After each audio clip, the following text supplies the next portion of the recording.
क्या प्रधानमंत्री का नाम का गलत इस्तेमाल किया गया, और वो भी ऐसे काम के लिए जिसमें आपने इलीगल कंस्ट्रक्शन कराए, जिसमें आपने अवैध पेड़ काटे, जिसमें आपके पास फाइनेंशियल अप्रूवल नहीं था, उसके बाद आपने अवैध निर्माण कराया। राजीव भरतरी को रोकने के पीछे शासन कहीं कोई बात छुपाना तो नहीं चाह रहा है, या ऐसा क्या पता है राजीव भरतरी को कि जो वो पत्र के माध्यम से इन संस्थाओं के संज्ञान में लाएंगे तो बड़े बड़े मगरमच्छ और मछलियां पकड़ में आ जाएंगी।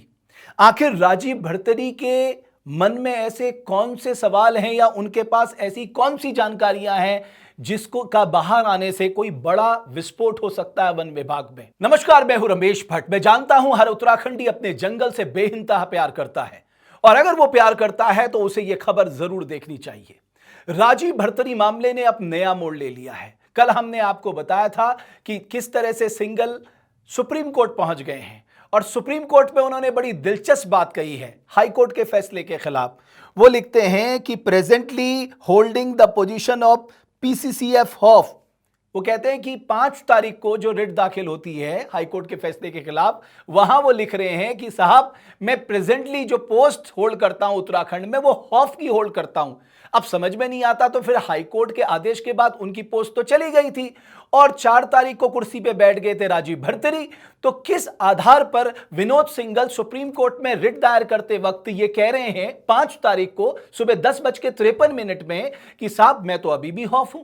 पहला सवाल। दूसरा और दिलचस्प सवाल मैं आपको बताता हूं।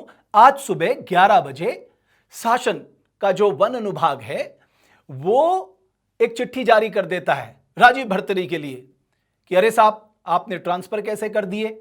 आपने क्या वो 15वां पैराग्राफ नहीं पढ़ा हाई कोर्ट के आदेश का, जिसमें स्पष्ट तौर पे ये लिखा है कि आपके ऊपर एक चार्जशीट है, और उस चार्जशीट से जुड़े मामलों से आप कोई ना फाइल देखेंगे, ना किसी पे साइन करेंगे, यानी उन फाइलों से जुड़े कोई काम आप नहीं करेंगे। लेकिन उसमें कहीं ऐसा नहीं लिखा था कि राजीव भरतरी ट्रांसफर पोस्टिंग नहीं कर सकते। वो तो उनका अधिकार है as a head of the forest force, उस पर शासन उन्हें कैसे रोक सकता है? अब मान लीजिए कल ये फिर मामला चला गया हाई कोर्ट में, और राजीव भरतरी हाई कोर्ट में जाके कहें कि साहब देखिए, चार्जशीट तक का तो मामला ठीक था क्योंकि आपका आदेश था, अब ये कह रहे हैं कि साहब आप ट्रांसफर पोस्टिंग भी मत करिए, तो क्या मैं इस कुर्सी में बैठ के सिर्फ भजन करूं? यह सवाल कल के दिन खड़ा हो सकता है। और दिलचस्प बात, आप देखिए 2021 जनवरी में राजीव भरतरी को हॉफ पद से हटाया जाता है।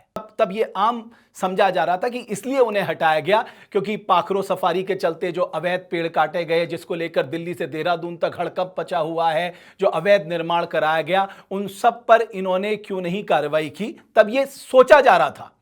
लेकिन 2021 में हटाया जाता है और ये कैट में चले जाते हैं, और उस ट्रिब्यूनल से इनके पक्ष में फैसला आ जाता है। शासन वहां पर दोबारा जाता है, उनकी अर्जी खारिज हो जाती है। अब होना क्या था? राजीव भरतरी को कैट के ऑर्डर के बाद हॉफ के पद में बैठा दिया जाना चाहिए था, लेकिन शासन ऐसा नहीं करता। शासन बकायदा 10 मार्च 2023 को, आप सोचिए, उन्हें हटाया गया था 2021 को। चार्जशीट कब तमाई जाती है? 10 मार्च 2023 को, 15 महीने के बाद, यानी कैट का ऑर्डर आने के बाद।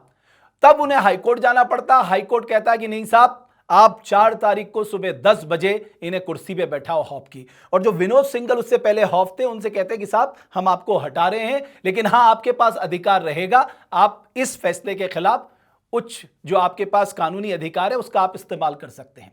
लेकिन आज जो चिट्ठी जारी होती है उसमें लिखा जाता है कि साहब, आप किसी भी तरह का कोई पत्राचार या किसी भी तरह का कोई प्रस्ताव आप नहीं भेजेंगे। खासकर supreme court, Delhi and Nainital high court, CEC, आपका फॉरेस्ट एंड एनवायरनमेंट मिनिस्ट्री, आपका और भी जो सारी संस्थाएं इस पूरी जांच से जुड़ी हुई हैं। लेकिन इससे भी दिलचस्प क्या है, वो कहते हैं आप तो नहीं कर सकते, लेकिन हां, जो चीफ लाइफ वार्डन हैं उनको हम ये अधिकार देते हैं, हमारी अनुमति के बाद वो इस तरह का प्रस्ताव या कोई भी पत्राचार इन संस्थाओं के साथ कर सकते हैं।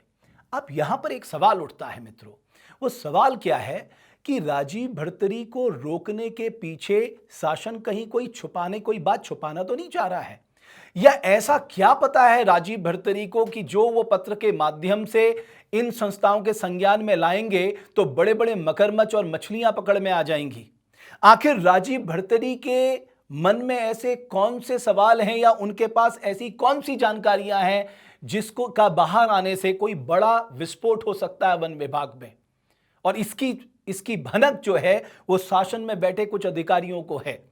और कल जो हमने आपको रिपोर्ट दिखाई थी, अगर आपको याद होगा, उसमें हमने जो एनजीटी नेशनल ग्रीन ट्रिब्यूनल ने जो 3 सदस्यीय कमेटी बनाई थी, उसमें उन्होंने उन सारे अधिकारियों का जिक्र किया था कि इन के वजह से वहां पर किन किन कानूनों का सरेआम उल्लंघन हुआ, पेड़ काटे गए, कुछ नहीं देखा गया।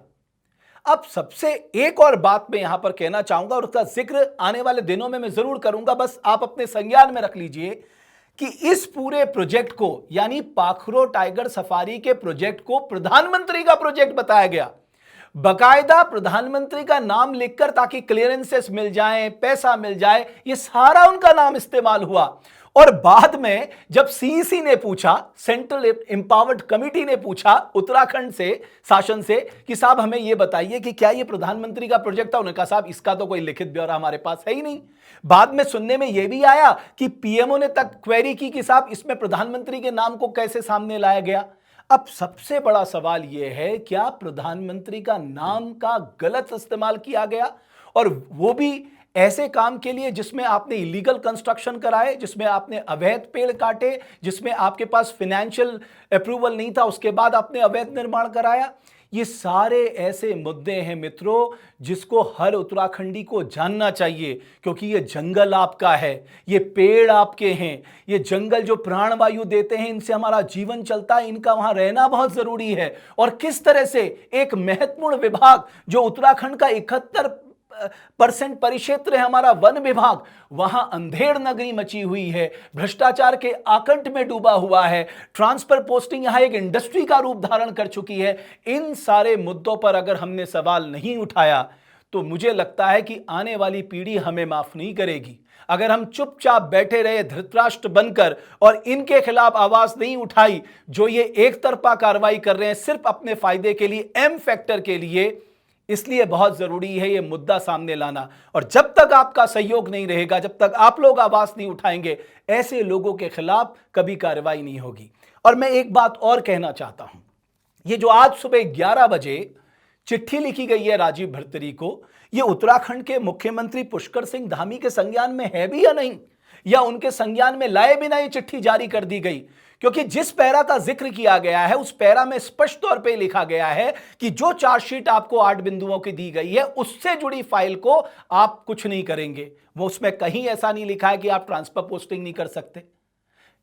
यह अहम सवाल है, इसलिए हम आज आपके सामने ये मुद्दा लाए हैं। जाहिर है आने वाले दिनों में मूंछ की लड़ाई बढ़ेगी और इस महाभारत में शकुनी भी है, दुर्योधन भी है मित्रों, लेकिन हमें ध्यान रखना होगा कि इन शकुनी दुर्योधनों के चलते हमारा पर्यावरण बर्बाद ना हो, हमारे जंगल बर्बाद ना हो, हमारा वाइल्ड लाइफ बर्बाद ना हो। अगर ये हमारी पहचान है, दुनिया में हमारी पहचान कॉर्बेट नेशनल पार्क से है, अगर वहां इस तरह की अंधेर नगरी चल रही है तो उस पर कोई ना कोई आके तो रोक लगाएगा, कोई ना कोई तो उसके खिलाफ आवाज उठाएगा। आज हमने ये आवाज उठाई है और मुझे पूरा विश्वास है कल हर उत्तराखंडी इसके खिलाफ आवाज उठाएगा। बहुत बहुत धन्यवाद आपका।